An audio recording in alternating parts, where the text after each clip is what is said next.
Bismillahirrahmanirrahim. Assalamualaikum warahmatullahi wabarakatuh. Alhamdulillahi qailu fi kitabih yarfa'illahu alladhina amanu minkum walladhina utul ilma darajat. Qala ta'ala fil Qur'anil Karim, a'udzu billahi minasyaitonir rajim. Masalul ladzina yunfikuna amwalahum fi sabilillah kamasali habbah ambatat sab'a sanabila fi kulli sumbulatin mi'atu habbah wallahu yudha'ifu liman yasha'. Wa fi ayatil ukhra yaqulullah aqimus sholata wa atuz zakata warka'u ma'ar raki'in. Wa fil hadis an Abi Hurairah radhiyallahu anhu qala Rasulullah sallallahu alaihi wasallam unduru ila man huwa asfala minkum wala tanduru ila man huwa fawqakum fahuwa ajdaru ala tajdaru ni'matallahi alaikum. Muttafaqun alaih. Shadaqallah wa shadaqa rasul.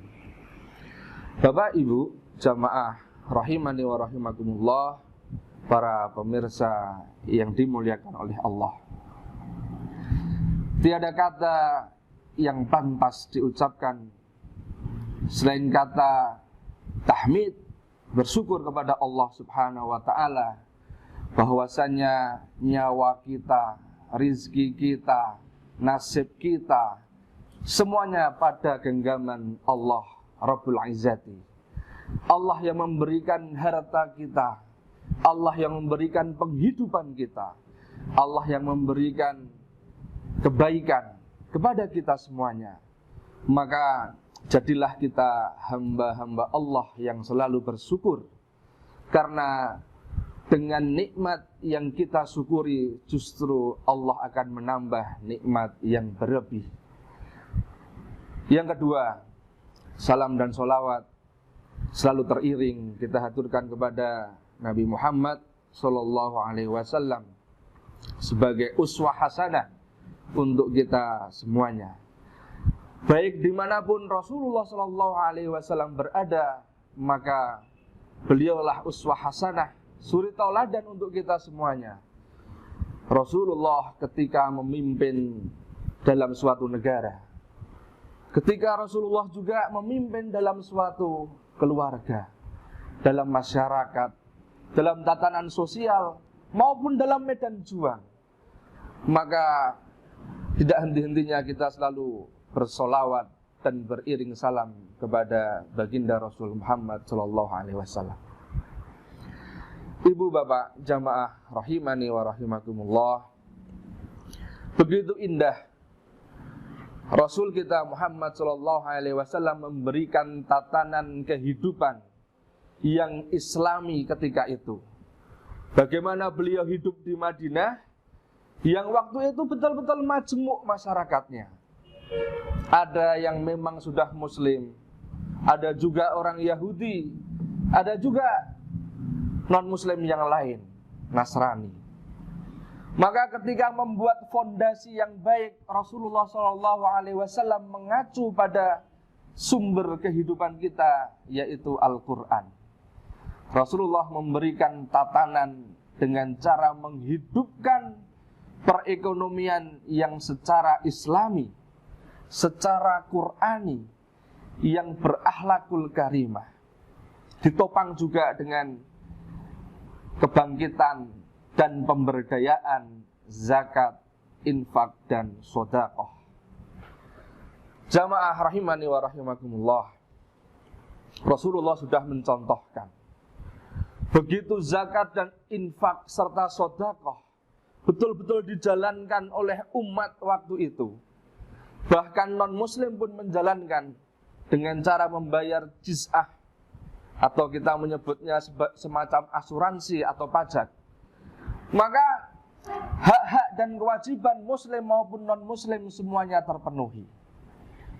Maka dilanjutkan oleh khalifah berikutnya, Abu Bakar As-Siddiq.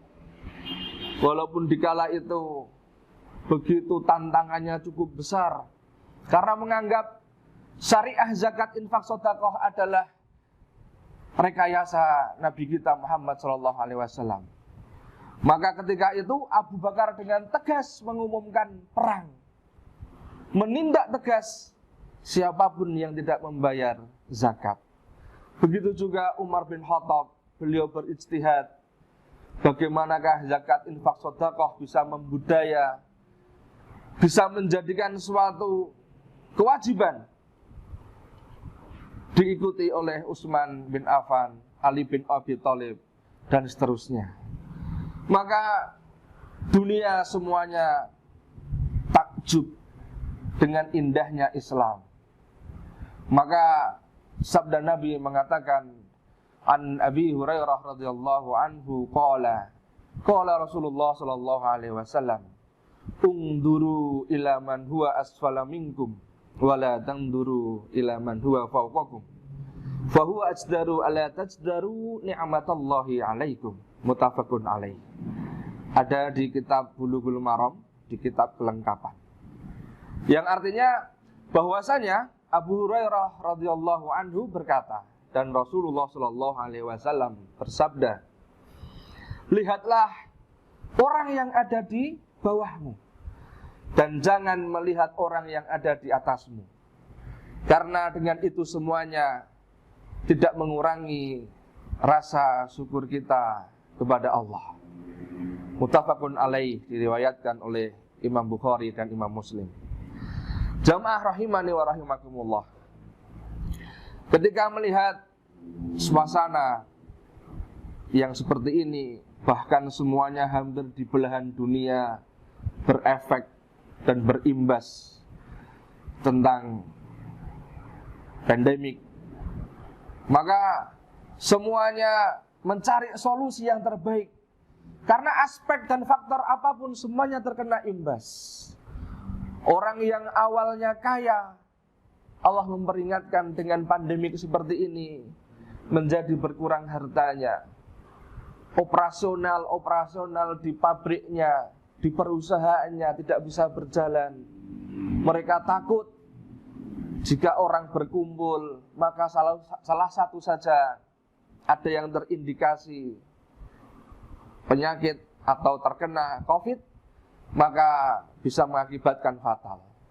Begitu juga orang yang hidupnya menengah ke bawah, yang biasanya bekerja sebagai buruh, sebagai karyawan pabrik, hari ini mungkin wallahu a'lam, jangankan mereka untuk mendapatkan gaji, bahkan hari ini pun mereka belum tentu dipekerjakan, atau mungkin sehari belum tentu mereka makan nasi.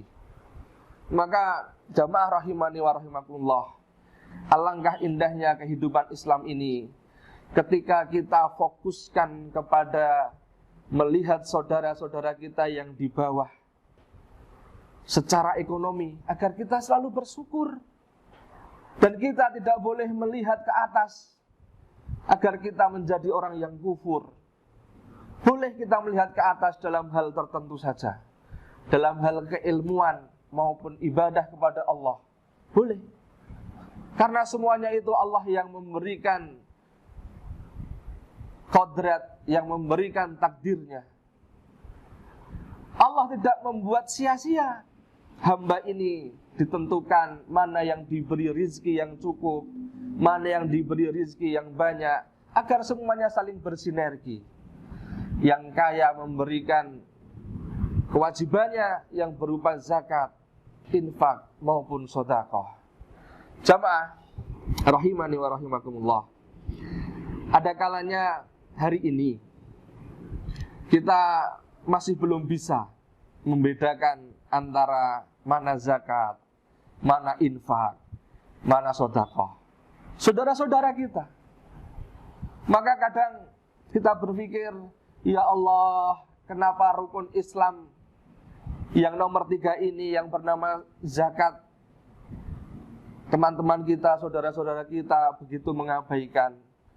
Padahal hadis Nabi jelas, bunyal islamu ala khamsin, syahadatu an la ilaha illallah, wa iqamus shalah, wa ita'iz zakah, wa shaum ramadan, wa hajjul bait, Jelas Islam itu terdiri atas 5 perkara. Pilar-pilarnya ini jelas. Maka jika 5 pilar ini tidak bisa ditopang satu sama lain, tidak bisa saling melengkapi, maka runtuhlah fondasi-fondasi dari Islam. Ada kalanya, maaf, nun sewu, orang antri berhaji itu bisa tahunan, puluhan tahun, nabung sedikit demi sedikit dengan ikhlas, bahkan sampai mengantri yang sekian tahun dilaksanakan dengan keridhaan dan keikhlasan. Tetapi ketika orang membayar zakat maupun infak dan sedekah, itu terkadang masih ada ganjalan di hati. Jamaah kaum muslimin rahimani wa rahimakumullah. Maka definisi zakat itu adalah jelas. Harta atau materi yang dikeluarkan oleh hamba Allah yang bersifat wajib dikarenakan sudah memasuki nisab. Apa nisab itu? Nisab adalah batasan ketika harta atau materi tadi sudah memasuki pada waktunya. Nah, kapan berlakunya? Maka berlakunya ketika sudah mencapai haul. Haul adalah durasi atau waktu dalam jangka 1 tahun. Maka kalau orang berbicara zakat, maka kaitannya pasti dengan materi, pasti dengan harta. Nah, berbeda jamaah rahimani wa rahimakumullah, karena harta yang diwajibkan ini khusus untuk orang-orang yang memang sudah memiliki dan kemampuan nisab. Berbeda dengan infak. Maka ketika infak ini dipakai, ya, ada 2 hukum di situ. Infak itu bisa sifatnya wajib, karena infak itu artinya nafkah atau memberikan nafkah, bisa berarti wajib ketika nafkah atau infak tadi untuk istri kita, untuk keluarga kita, maka infak ini wajib, ya. Tetapi infak yang berarti sunnah itu ketika kita bisa memberikan kepada saudara kita, fakir miskin, orang tua kita, masjid, sekolahan, tempat-tempat sosial yang baik, maka itu sunnah. Jangan sampai orang tua kita sendiri itu diberi zakat, tidak boleh dalam Islam seperti itu. Orang tua kita justru kita beri infak, karena baktinya kita dengan orang tua adalah kita menafkahi orang tua kita. Maka jelas di sini perbedaannya. Zakat itu sifatnya materi, bisa berupa harta dan wajib karena ada nisab. Sedangkan infak itu juga berupa harta dan materi, tetapi bisa wajib dan sunnah. Siapa orangnya yang berinfak? Siapapun umat muslim. Nah, yang terakhir baru sedekah. Apa sedekah? Sedekah adalah kebaikan. As-sidqu berarti kebenaran, kebaikan. Maka tasdik adalah suatu pembenaran ketika kita sudah pasrah kepada Allah lillahi ta'ala. Tasdik, membenarkan apa yang disampaikan oleh Allah. Maka seperti sahabat Abu Bakar menyampaikan kebenaran, mempercayai kebenaran, maka beliau disebut as-siddiq, yang membenarkan tentang apapun yang disampaikan oleh Rasul. Nah, kembali lagi, zakat sudah jelas, infak sudah jelas, maka sedekah adalah kebaikan. Kullu ma'rufin sedekah. Maka zakat dan infak itu juga sedekah. Nah, ada kalanya kita masih lucu menganggap kotak-kotak yang di masjid itu disebut kotak sedekah. Bukan. Karena kita tersenyum dengan tetangga kita, saudara kita, itu juga sedekah. Jangan sampai kotak-kotak yang ada di masjid, ya, itu kita hanya tersenyum saja. Kita sudah sedekah. Bukan. Kotak yang di masjid itu yang betul adalah kotak infak. Nah, kadangkala kita sesama muslim masih sering salah dalam pengertian lugawi maupun istilahi. Bapak Ibu jamaah rahimani wa rahimakumullah, zakat infak dan sedekah bisa berjalan dengan baik kalau kita umat Islam menegakkan betul ini adalah sebuah syariah. Masyarakat akan tertata, adil dan sejahtera ketika semuanya sudah sadar arti zakat, infak dan sedekah. Maka Bapak Ibu yang kami hormati, kami hari ini ada di kantor layanan Rajismu Muntilan sebagai sebuah manifestasi perwujudan dari Lembaga Amil Zakat, Infak dan Sedekah Muhammadiyah yang berdiri di Muntilan, yang kompleksnya berdekatan dengan SMK Muhammadiyah 2 Taman Agung. Bapak Ibu yang kami muliakan, gedung ini yang begitu megah tidak ada artinya apa-apa jika tidak ada nuansa untuk Bapak Ibu melonggarkan waktu, menyisihkan uang untuk membayar zakat, infak dan sedekah. Tidak ada bedanya gedung yang bagus ini, yang mewah ini, kantor ini. Tidak ubahnya seperti museum saja. Ketika panjenengan hanya lewat, ketika panjenengan hanya melihat, oh ada kantor Rajismu, tapi panjenengan tidak sedikit pun terketuk hatinya untuk bisa masuk, menyapa, menanyakan program-program Rajismu. Maka dengan kerendahan hati kami seluruh aktivitas, seluruh penggerak zakat, infak dan sedekah di Muntilan agar bisa bersinergi dengan majelis-majelis yang ada di pimpinan cabang Muhammadiyah Muntilan. Siapapun, apapun tujuannya yang jelas, majelis dengan program-program yang bagus akan kita dorong dan kita dukung. Kemarin majelis Didaksmen bersinergi dengan kami. Alhamdulillah ada beasiswa untuk adik-adik kita yang potensial, yang cerdas akademisnya, yang solih, yang baik ibadah dan akhlaknya. Maka kita berikan donasi. Sekolah-sekolahan atau mungkin pondok tahfidz yang dalam kondisi fisik kurang memungkinkan, kita berikan juga donasi dengan program Save Our School. Ada juga gerakan untuk cinta mu'alaf, gerakan daya dukung dakwah. Ada juga gerakan-gerakan yang memang dibutuhkan oleh masyarakat, seperti kemarin sosialisasi dan edukasi untuk penanggulangan COVID dan sebagainya. Maka terakhir kali kami menyampaikan kepada jamaah rahimani wa rahimakumullah, tidak ada dalam sejarah orang yang membayar zakat, infak dan sedekah justru malah jatuh miskin. Karena janjinya Allah pada muqaddimah tadi saya sampaikan, alladzina yunfikuna amwalahum fi sabilillah kamathali habbah ambatat sab'a sanabil fi kulli sumbulatin mi'atu habbah wallahu yudha'ifu liman yasha wallahu wasi'un alim. Bahwasanya Allah menjanjikan ketika kita membayar zakat, infak, sedekah akan berlipat ganda sampai 700 kali lipat. Demikian yang dapat kami sampaikan. Mohon maaf apabila ada kesalahan dan kekurangan. Itu semata-mata karena kelemahan dan dhaifnya kami. Jika ada kebenaran, semoga bermanfaat datangnya dari Allah. Nasrun minallah wa fathun qarib.